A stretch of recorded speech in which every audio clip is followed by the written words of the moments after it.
The most dangerous enemy is not the one at the gate, but the one who holds the keys. Within the shadowy world of global intelligence, a rogue agent represents the ultimate betrayal, a nightmare scenario where the shield becomes the sword. So, what drives a loyal officer to become a traitor, and how do you hunt someone trained in all your own secrets? This is the silent war you never see. To uncover the full story, subscribe now, like this video, and share it with anyone who wants to understand the real battles shaping our world. The transformation of a trusted intelligence officer into a rogue element is a complex process, rarely stemming from a single cause, but rather a confluence of motivations and vulnerabilities.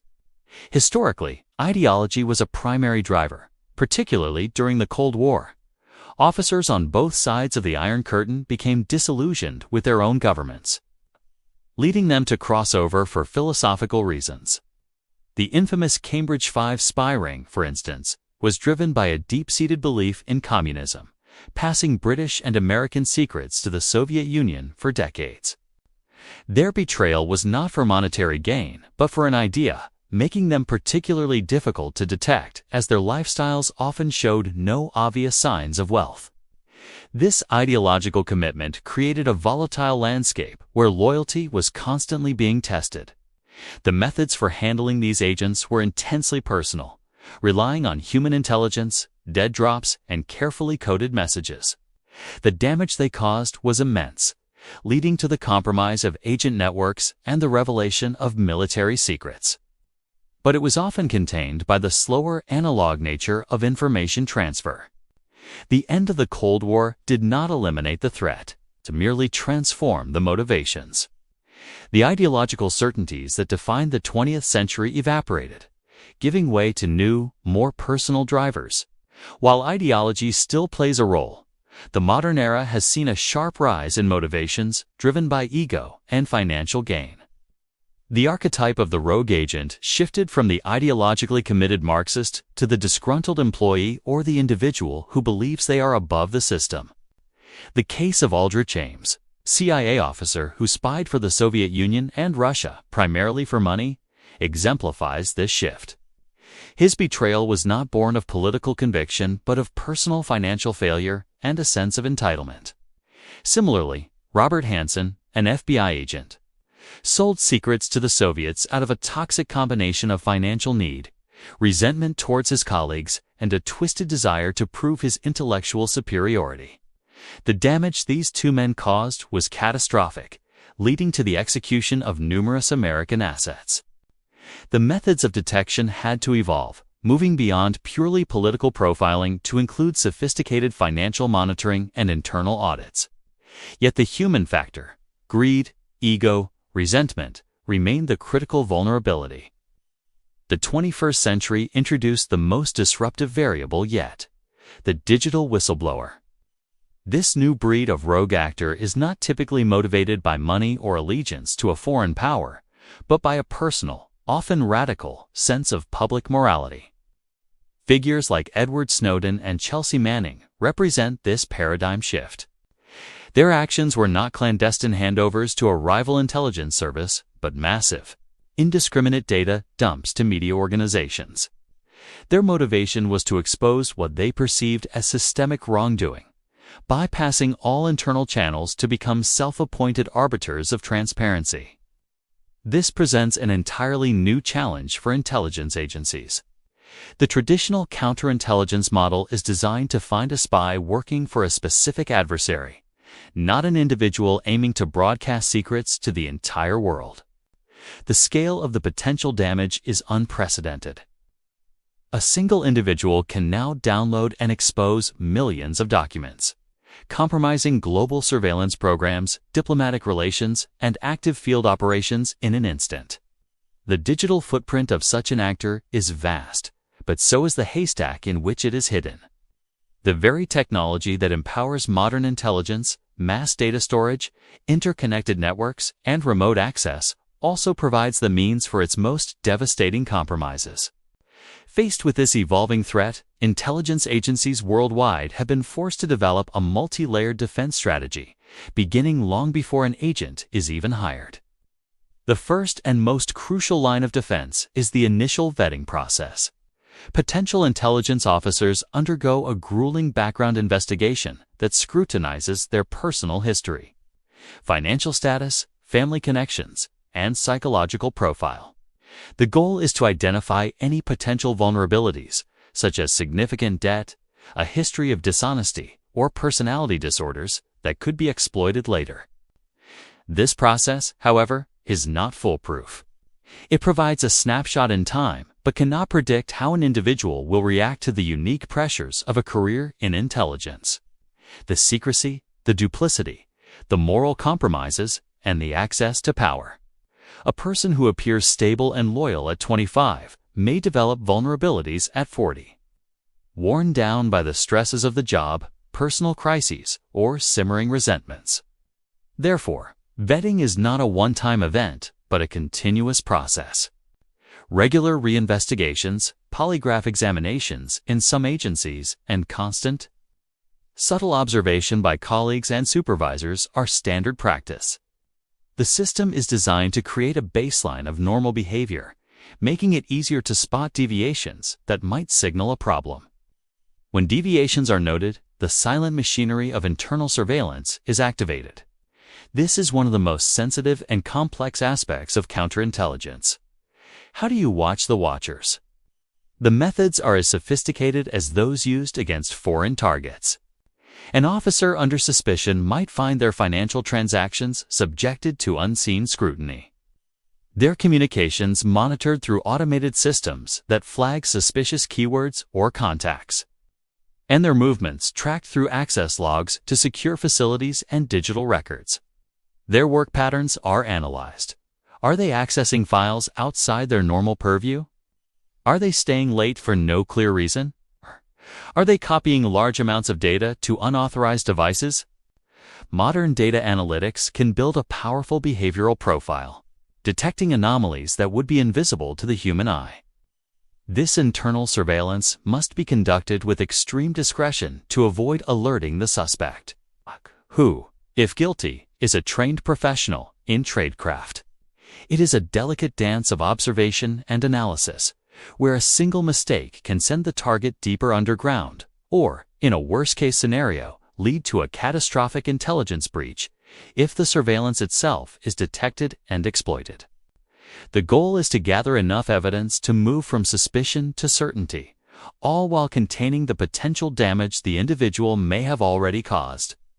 The moment suspicion hardens into near certainty, the strategy shifts from observation to active engagement.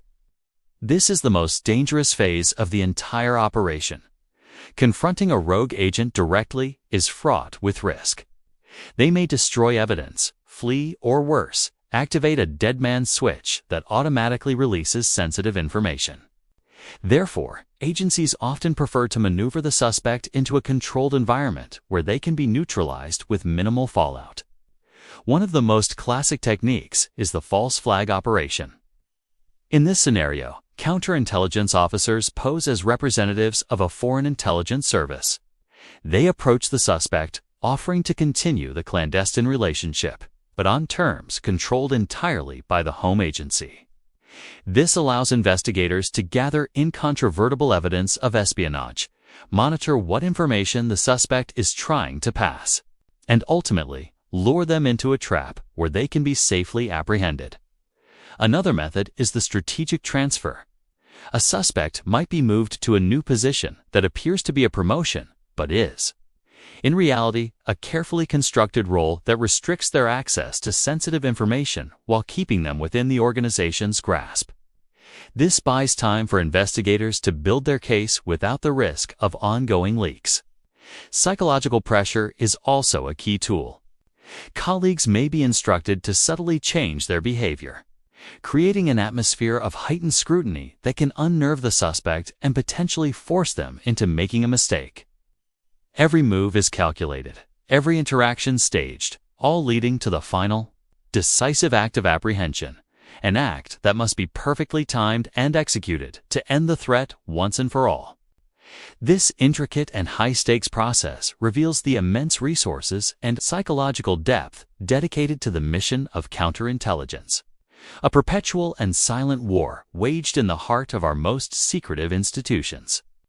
While the hunt for a lone rogue agent is a high-stakes drama, it represents only one facet of the counterintelligence battlefield.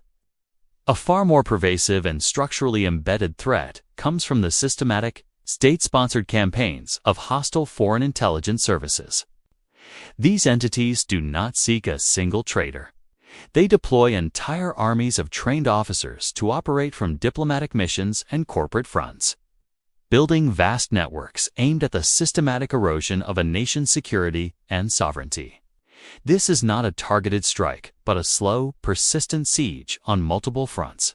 So, how does an agency defend its homeland against the full might of a foreign power's intelligence apparatus operating both openly and covertly within its borders? The defense must evolve from hunting individuals to dismantling entire systems of espionage. The foundational layer of this defense is the meticulous and unglamorous work of identification, cataloging, and relentless monitoring. The first step is to know the enemy. Agencies maintain extensive, constantly updated databases of known intelligence officers, KIOs, individuals operating under diplomatic or other official cover for services like Russia's SVR, China's Ministry of State Security, MSS, or Iran's Ministry of Intelligence. Identifying these officers is a complex puzzle, solved by analyzing travel patterns, associations, spending habits, and behavioral anomalies that betray their true profession. Once flagged, these KIOs are placed under a blanket of discreet but constant surveillance. The primary goal is not immediate apprehension, but network mapping. By tracking their movements, contacts, and routines, counterintelligence analysts can paint a comprehensive picture of the entire hostile intelligence apparatus, its structure, its methods, and its key players. This transforms the adversary's greatest asset, its personnel, into a source of intelligence itself, revealing the blueprint of their operations on your soil. Once the landscape of the hostile service is understood, the battle moves to a more sophisticated and proactive plane, the art of the double agent and the dangle. This is strategic counterintelligence at its most potent. When a foreign intelligence officer attempts to recruit a citizen, the defending agency has a golden opportunity. Rather than intervening to stop the recruitment, they may instead guide the situation, offering the foreign officer a dangle, a potential asset who is, in reality, under the control of the home agency. This controlled double agent then becomes a channel for a carefully orchestrated stream of information. The benefits are threefold. First, it feeds the adversary a diet of vetted, and often deceptive, information actively corrupting their intelligence picture and strategic decision-making. Second, it provides crystal-clear insight into the enemy's intelligence requirements, precisely what they want to know, which reveals their strategic priorities and vulnerabilities. Finally, it exposes the tradecraft and additional personnel of the hostile service. Running a successful double-agent operation is the ultimate high-wire act, requiring flawless tradecraft and psychological skill to maintain the illusion. But the payoff can neutralize an entire foreign intelligence desk for years. In the 21st century, this silent war has a sprawling digital front. Hostile services continuously probe government networks, defense contractors, and critical infrastructure using advanced cyber tools. The counterintelligence response has evolved beyond mere defense.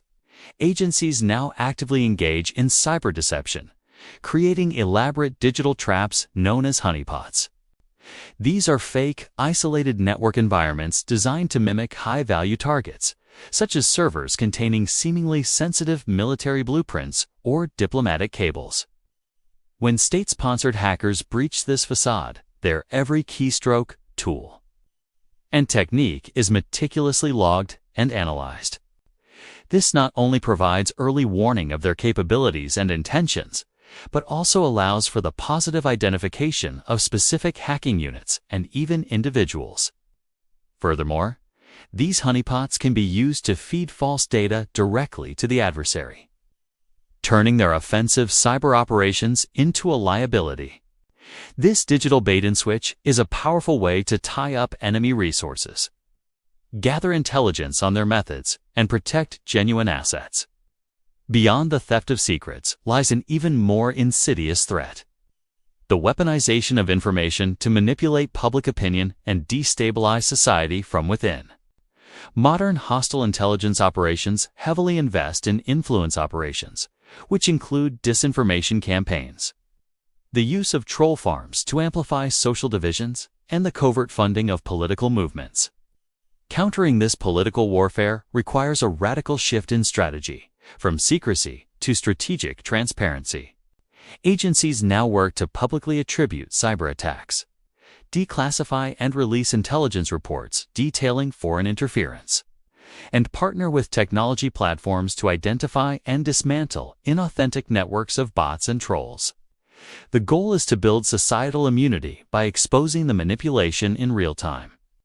This transforms counterintelligence from a purely clandestine struggle into a public contest over truth, where revealing the enemy's hand is a tactical victory in itself. The battlefield is no longer just the back alley or the server farm. It is the news feed and the public conscience, and the fight is for the very narrative of reality. The threats posed by the lone rogue agent and the Foreign Intelligence Service, while formidable, operate within a somewhat defined battlefield. The rules of engagement, however shadowy, are understood by both sides. But the landscape of global security is being radically reshaped by a force that defies these traditional paradigms: the rise of the non-state actor. From transnational criminal syndicates and ideologically driven hacktivists to powerful private intelligence corporations, these entities are not bound by national borders, diplomatic protocols, or the same legal and ethical constraints that govern state agencies. They represent a fragmented, agile, and increasingly sophisticated challenge, forcing counterintelligence organizations to fight a hydra-headed enemy that can reconstitute itself faster than it can be dismantled. How do you wage a war against an adversary that has no fixed address, no central command structure, and for whom the very concept of national security is meaningless? The most financially potent of these non-state threats are transnational criminal organizations, TCOs. These are not simple street gangs. They are multinational corporations dealing in the commodities of human misery, drugs, weapons, and human trafficking, with a global reach and budgets that rival those of small nations. Their intelligence needs are vast and directly tied to their profit motive. They require information on law enforcement patrol routes, the schedules of customs inspections, the movement of rival cartels, and the vulnerabilities of financial systems they aim to exploit. To acquire this, they employ a range of tactics that blend crude intimidation with startling sophistication. Bribery is their most common and effective tool, targeting underpaid customs officials, port authorities, and even police and military personnel. The sheer volume of their financial resources makes this a pervasive threat, corrupting the very institutions designed to stop them. Beyond bribery, TCOs have developed sophisticated signals, intelligence, SIGINT capabilities. They use encrypted communication networks, deploy their own drones for surveillance of border areas and rival operations, and employ hackers to breach government databases to identify informants or learn about impending raids.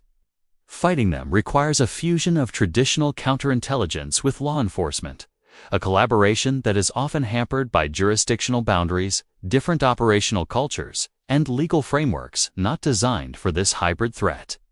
Perhaps the most ideologically potent non-state actors are the hacktivist collectives and radical extremist groups that operate primarily in the digital realm.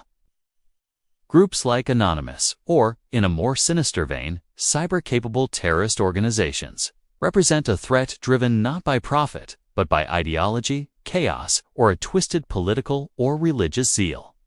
Their intelligence operations are not about stealing state secrets for strategic advantage, but about gathering information to enable disruption, intimidation, or violence. A hacktivist collective might breach a corporate database to steal and leak personal information of employees, a tactic known as doxing, to silence critics or exact revenge. An extremist group might use open-source intelligence, OSINT, scouring publicly available social media posts, geotagged photos, and public records, to identify potential targets for attack or to locate and threaten security personnel. Their decentralized, cell-based structures, often operating on a leaderless resistance model, make them incredibly resilient. There is no headquarters to raid, no central command to decapitate. Countering them requires a deep understanding of their online ecosystems, the ability to infiltrate their closed forums and encrypted chat groups, and the forensic skill to trace digital operations back to their source across a labyrinth of virtual private networks and proxy servers. It is a painstaking global effort of connecting digital dots, where a single overlooked detail in a forum post can be the key to preventing a real-world atrocity. Sitting in a unique and ethically murky category are the private intelligence corporations. These are for-profit entities staffed by former intelligence officers from state agencies, offering spy-for-hire services to corporate clients, wealthy individuals, and even governments wanting deniability. Firms like Black Cube or certain corporate branches of larger security conglomerates operate in the gray areas of the law, using techniques learned in state service for private ends. Their targets are not national security secrets, but corporate intellectual property, the dirty laundry of business rivals, or compromising material on political opponents. The threat they pose to national security is indirect but significant. They can destabilize markets by enabling industrial espionage on a massive scale, undermine the integrity of legal proceedings by tampering with evidence or witnesses, and distort political processes through clandestine smear campaigns. Because they are private entities, they fall outside the traditional scope of counterintelligence, which is focused on state actors. Their operations create noise in the system, making it harder for agencies to distinguish between the signals of a hostile state espionage and the activities of a corporation hired by a competing billionaire. Furthermore, the brain drain of top talent from government agencies to these private firms represents a slow bleed of institutional knowledge and tradecraft, weakening the state's capabilities while simultaneously empowering a completely unaccountable commercial intelligence sector. Confronting this kaleidoscope of non-state threats requires a fundamental restructuring of how counterintelligence operates. The old siloed models, where the agency hunted spies, the police fought crime, and the military fought wars, are obsolete. The modern response is fusion. Fusion centers are physical and virtual hubs where analysts and operatives from intelligence agencies, federal law enforcement, state and local police, financial intelligence units, and even international partners co-locate and share data in real time. The goal is to connect the dots that would otherwise remain separated by bureaucratic walls. A suspicious financial transaction flagged by a Treasury analyst might be the missing piece that explains a pattern of surveillance observed by a local police department, which in turn might reveal the logistics network of a transnational criminal organization that a federal agency is tracking. This fusion of intelligence and law enforcement is the only way to build a comprehensive picture of a hybrid threat. However, it is fraught with challenges, including cultural resistance between agencies, legal restrictions on information sharing, particularly between domestic and foreign entities, and the constant risk of intelligence leaks within a larger pool of personnel with access to sensitive data. The technological arms race against non-state actors is a relentless battle of innovation and adaptation. These groups are early and aggressive adopters of new technology. They use cryptocurrency for untraceable financial transactions, leverage the dark web for secure communication and black markets, and employ commercial drones for surveillance and even as weapon delivery systems. To keep pace, counterintelligence agencies are investing heavily in artificial intelligence and machine learning. AI systems are deployed to sift through petabytes of financial data to spot the subtle patterns of money laundering or terrorist financing. They monitor the dark web, using natural language processing to identify threats and track the movements of key individuals. Predictive algorithms analyze vast datasets of travel records, communications, metadata, and social media activity to identify potential security risks before they materialize. Yet, this reliance on technology creates its own vulnerabilities. The very AI systems used for defense can be manipulated by adversaries who poison their datasets, and the massive databases collected become high-value targets for cyber attacks. The technological advantage is always temporary, forcing a constant cycle of innovation and counter-innovation in a domain where the enemy can often move faster than the bureaucracy of a state. Ultimately, the most potent defense against the diffuse threat of non-state actors may not be a technological tool or a fusion center, but an informed and resilient society. Many of these groups, particularly hacktivists and purveyors of disinformation, derive their power from their ability to manipulate public perception and erode trust in institutions. Counterintelligence, therefore, has a new public-facing mission: strategic communication and inoculation. This involves proactively declassifying and releasing information about ongoing threats, as seen with public advisories about ransomware from criminal groups or reports on foreign influence campaigns. The goal is to inoculate the public by exposing the methods of manipulation, making citizens more skeptical of online information and more aware of the threats. It also involves building strong partnerships with the private sector, particularly technology and financial companies, which are often the first line of defense against cyber attacks and financial crimes.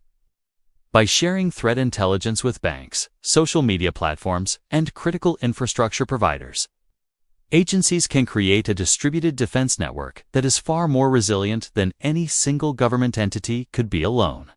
This transforms the citizen from a passive potential victim into an active participant in the nation's security, creating a societal immune system that is the final and most crucial layer of defense in this new, fragmented world of threats. We have navigated the shadowy corridors of counterintelligence, from the chilling pursuit of the lone rogue agent and the strategic dismantling of hostile state services to the complex battle against the fragmented, hydra-headed threat of non-state actors. Yet all of these challenges converge on a single precipitous point: the future. The tools of espionage are undergoing a revolution more profound than any since the advent of the telegraph or the satellite.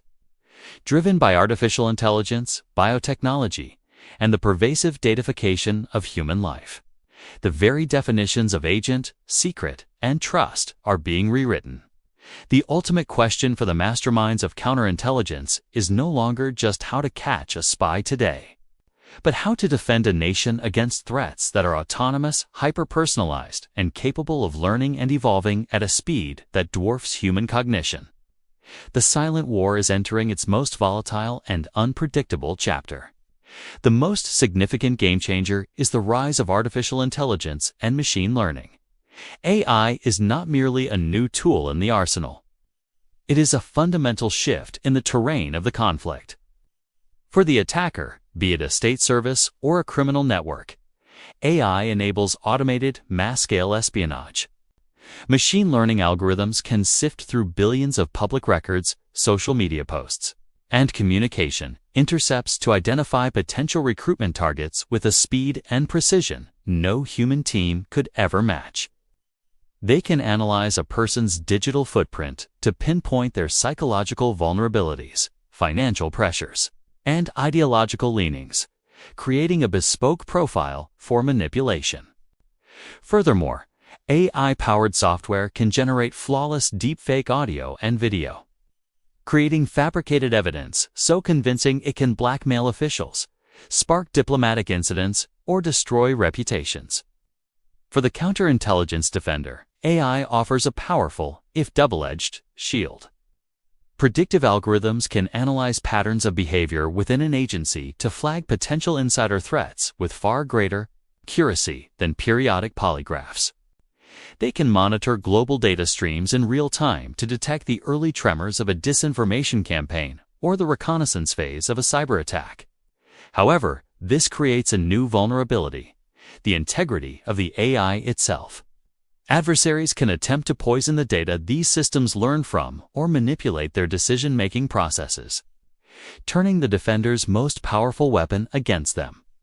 The future will see AI battling AI in an invisible war of algorithms, where the first side to achieve a decisive technological advantage could gain an intelligence supremacy that is near. Parallel to the AI revolution is the emergence of biotechnology as an intelligence domain.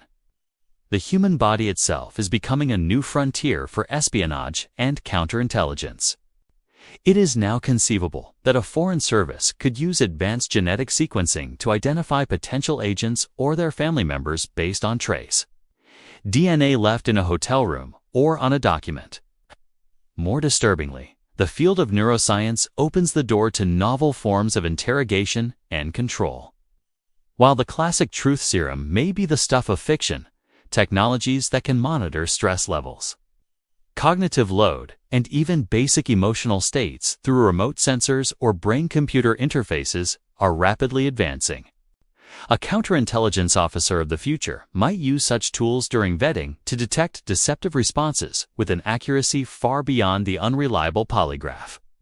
Conversely, a hostile actor could potentially use directed energy weapons or other advanced means to impair the cognitive function of a key intelligence official. The ethical and legal quagmire is profound. At what point does monitoring an officer's vital signs to ensure loyalty become an unacceptable invasion of personal sovereignty? The very essence of human trust and free will is called into question when the brain itself becomes a battlefield. Underpinning both the AI and biotech revolutions is the complete datafication of modern life. We live in a world where everything is recorded, measured, and stored. For counterintelligence, this is a paradigm shift from a world of information scarcity to one of overwhelming abundance. The challenge is no longer finding a single needle in a haystack, but finding the right needle in a stack of millions of identical needles. Every citizen, including every intelligence officer, leaves a constant digital exhaust, location data from their phone, purchase histories from their credit cards, social connections from their online activity. This creates an unparalleled surveillance capability for defenders, allowing them to build exhaustive models of normal behavior to spot anomalies. Yet, this same data is a tantalizing target for adversaries. A massive data breach, like the Office of Personnel Management hack in the United States, can compromise the identities of every single intelligence employee and their contacts for a generation. The attack surface is now global and perpetual. The concept of going dark or living off the grid is becoming impossible for anyone who wishes to function in modern society, including spies. This forces a revaluation of all traditional tradecraft and demands a level of digital hygiene and operational security that is exceptionally difficult to maintain.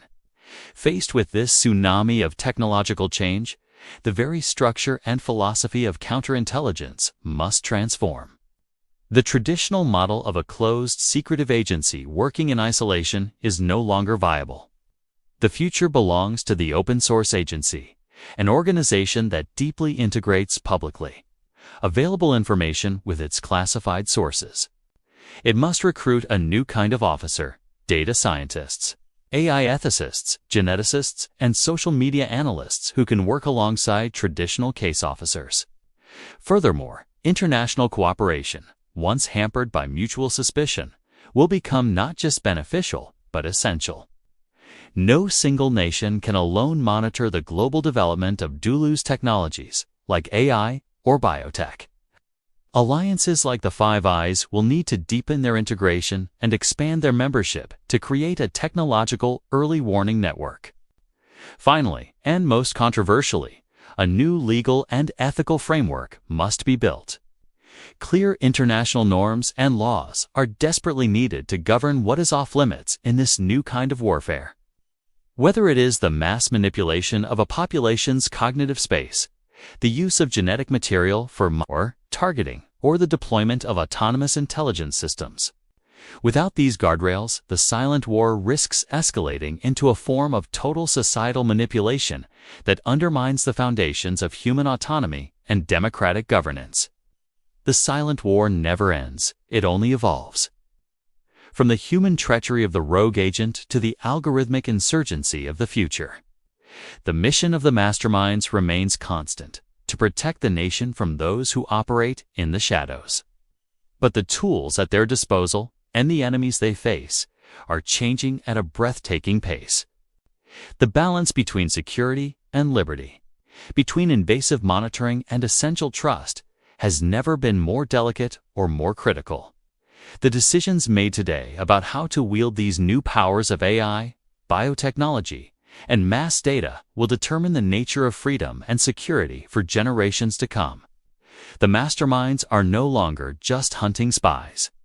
They are guarding the future of human society itself. The silent war is the most important story never fully told. If you followed this series and believe in understanding the real forces that protect our world, your engagement is crucial. Share this series to bring these critical truths to light. Subscribe to stay informed as we decode the complex battles shaping our future. And like this video to support the deep, independent research that makes it all possible. The greatest defense is an informed public.